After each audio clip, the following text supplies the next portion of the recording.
Tình mùi bây giờ ốc xa tổ còn là cái đó lúc tiên đất tất cả mùi đi muốn này anh có biết là chân cây các bạnអ្វីត្បិតតែគូបលុយទី113ទិវាពិភពលោកកាកបាទក្រហមនិងអតិច័ន្ទក្រហម8សភា2026ក្រមមូលបត្របន្តរួមកម្លាំងគ្នាដើម្បីមនុស្សធម៌បានកន្លងផុតទៅហើយក្តីក៏ប៉ុន្តែសប្បុរសជនគ្រប់មជ្ឈដ្ឋាននៅតែបន្តឧបត្ថម្ភគាំទ្រជាបន្តបន្ទាប់ដល់កាកបាទក្រហមកម្ពុជាជាក់ស្ដែងនៅថ្ងៃទី13ខែមិថុនាឆ្នាំ2026នេះកាកបាទក្រហមកម្ពុជាក្រមមលុបគង់ប្រថាប់ដល់ឧត្តមឧត្តមនៃសម្ដេចព្រះមហាក្សត្រីព្រះបររាជមាតាជាតិខ្មែរជាព្រះប្រធានកិត្តិយសនិងសម្ដេចគតិប្រមនិតប៊ុនរ៉ានីហ៊ុនសែនជាប្រធានបានទទួលថវិកាចំនួន$1,9999អាមេរិកពីសមាគមអង្គការកម្ពុជានៅក្នុងឱកាសទិវា8សភាឆ្នាំ2026ដែលពិធីនេះប្រព្រឹត្តទៅក្រោមអធិបតីភាពលោកជំទាវពេជ្រច័ន្ទមនីហ៊ុនម៉ាណែតអនុប្រធានអចិន្ត្រៃយ៍កាកបាទក្រហមកម្ពុជាតំណាងនៅកំពង់ពោធិ៍សម្ដេចគតិប្រមនិតប៊ុនរ៉ានីហ៊ុនសែនប្រធានកាកបាទក្រហមកម្ពុជានិងមានវត្តមានអញ្ជើញចូលរួមពីលោកអ្នកអង្គការនិងអង្គការនៃសមាគមអង្គការកម្ពុជានៅទីស្នាក់ការកណ្ដាលកាកបាទក្រហមកម្ពុជាក្នុងរាជធានីភ្នំពេញការគួរសមនិងប្រគល់ទទួលថវិកាជូនកាកបាទលោកអ្នកអង្គការលៀនខុនអនុប្រធានសមាគមអង្គការកម្ពុជាតំណាងនៅកំពង់ពោធិ៍លោកអ្នកអង្គការលីយ៉ុងផាត់ប្រធានសមាគមបានមានប្រសាសន៍ថាជារៀងរាល់ឆ្នាំសមាគមអង្គការកម្ពុជាតែងតែអំពាវនាវដល់សមាជិកទាំងអស់ឲ្យចូលរួមបរិច្ចាគថវិកាជូនកាកបាទក្រហមកម្ពុជាតាមរយៈសមាគមអង្គការកម្ពុជាទៅតាមលទ្ធភាពនិងសទ្ធាជ្រះថ្លារៀងខ្លួនជាក់ស្ដែងនៅឆ្នាំ2026នេះមានសមាជិកចំនួន79រូបបានបរិច្ចាគថវិកាសរុបចំនួន$1,9999អាមេរិកក្នុងនោះថវិកាផ្ទាល់របស់សមាគមអង្គការកម្ពុជាមានចំនួន$1,17,612ដោយឡែកចាប់តាំងពីឆ្នាំ2023មកដល់ឆ្នាំ2026នេះគឺជាលើកទី5ហើយដែលសមាគមអង្គការកម្ពុជាបាននាំយកថវិកាមកប្រគល់ជូនកាកបាទក្រហមកម្ពុជាដែលមានសមាជិកជាង430រូបបានបរិច្ចាគស្មើទៅនឹងថវិកាសរុបចំនួន$6,462,220ក្នុងនោះថវិការបស់សមាគមផ្ទាល់មានចំនួន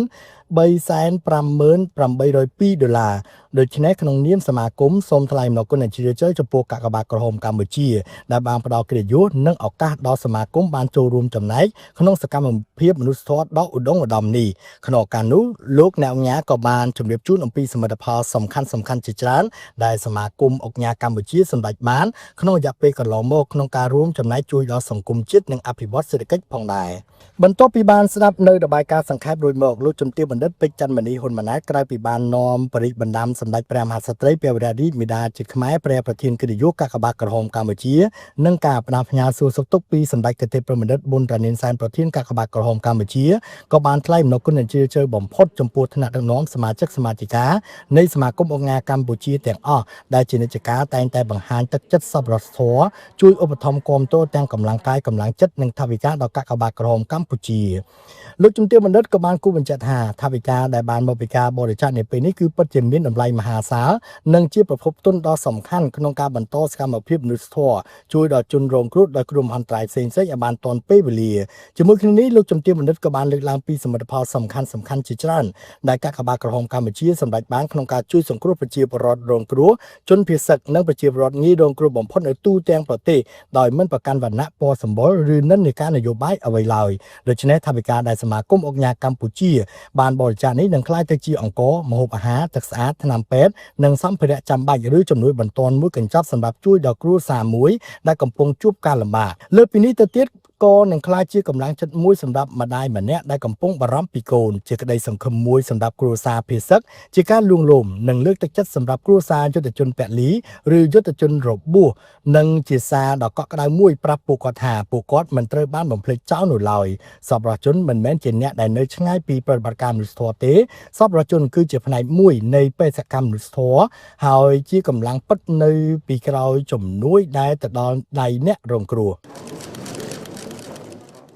បន្ទាប់ពីបញ្ចប់ប្រសាសន៍សម្ដែងសនាលោកជំទាវពេជ្រច័ន្ទមនីហ៊ុនម៉ាណែតបានទទួលថវិកាពីតំណាងសមាគមអង្គការកម្ពុជាព្រមទាំងបានប្រគល់ជូននៅបានថ្លែងអំណរគុណដើម្បីជាការដឹងគុណនិងកោតសរសើរចំពោះទឹកចិត្តសប្បុរសធម៌របស់សមាគម សូមជំរាបជូនថាកាកបាទក្រហមកម្ពុជាក្នុងឆ្នាំកន្លងទៅក្រោយពីបានប្រើប្រាស់ថវិកានិងសម្ភារៈទទួលបានពីសប្បុរសជនលើប្រតិបត្តិការជួយសង្គ្រោះប្រជាពលរដ្ឋរងគ្រោះដោយគ្រោះមហន្តរាយធម្មជាតិដោយចំនួនប្រដាប់អាវុធក៏បានប្រើប្រាស់ទៅលើសកម្មភាពមនុស្សធម៌នានាដូចជាការជីកអណ្ដូងទឹកស្អាតការសាងសង់ផ្ទះជូនប្រជាពលរដ្ឋដែលងាយរងគ្រោះបំផុតនៅតាមមូលដ្ឋាននានារួមជាមួយការផ្តល់ប្រាក់កម្ចីខ្នាតតូចគ្មានការប្រាក់ដែលបានជួយលើកកម្ពស់ជីវភាពរស់នៅរបស់ប្រជាពលរដ្ឋរាប់ពាន់គ្រួសារការផ្តល់ថវិកាជារៀងរាល់ឆ្នាំចំនួន$1 លានជូនមូលនិធិគុណធបុផាកម្ពុជាចាប់តាំងពីឆ្នាំ2012រៀងមកការឧបត្ថម្ភដល់មន្ទីរពេទ្យកុមារអង្គរខេត្តសៀមរាបការចុះសួរសុខទុក្ខនិងឧបត្ថម្ភដល់សមាគមអង្គការមជ្ឈមណ្ឌលនានាដែលទទួលបន្ទុកខាងផ្នែកកុមារកំព្រាជនមានពិការភាពចាស់ជរាឥតទីពឹងជាដើមឡាក់ជាក់ស្ដែងពីឆ្នាំ2025ដល់ដើមឆ្នាំ2026កាកបាទក្រហមកម្ពុជាបានផ្ដល់ជំនួយមនុស្សធម៌ដល់ប្រជាជនរងគ្រោះនិងជនងាយរងគ្រោះដោយផ្ទាល់ជាង 110,000 គ្រួសារក្នុងនោះថ្នាក់កណ្ដាលជាង 50,000 គ្រួសារនិងរាប់ម៉ឺនគ្រួសារទៀតបានទទួលផលដោយប្រយោលតាមរយៈវិស័យអត្ថិភាពទាំង4របស់កាកបាទក្រហមកម្ពុជាស្របគ្នានេះដែរកាកបាទក្រហមកម្ពុជាក៏បានផ្ដល់ជាស្បៀងនិងតេយ្យទានមួយចំនួនប្រគេនព្រះសង្ឃដើម្បីទ្រទ្រង់ជីវភាពសាមណសិស្សនៅតាមពុទ្ធកសិក្សានានាផងដែរបាទអរគុណសូមបញ្ជាក់ថាកាកបាទក្រហមកម្ពុជានៅតែរងចាំទទួលស្វាគមន៍ចំពោះសប្បុរសជនមកពីគ្រប់មជ្ឈដ្ឋានទាំងក្នុងវិស័យរដ្ឋនិងវិស័យឯកជនដែលបន្តចូលរួមបរិច្ចាគថវិកាសម្ភារៈជូនកាកបាទក្រហមកម្ពុជាដោយសទ្ធាជ្រះថ្លានិងតាមការស្ម័គ្រចិត្តព្រោះថាការចូលរួមឧបត្ថម្ភគាំទ្រការងារមនុស្សធម៌តាមរយៈកាកបាទក្រហមកម្ពុជាគឺពិតជាមានគុណតម្លៃណាស់ក្នុងការលើកកម្ពស់ស្មារតីវប្បធម៌នៃការចែករំលែកដែលជាការផ្សារភ្ជាប់រវាងសប្បុរសជនជាមួយនឹងអ្នកទទួលផល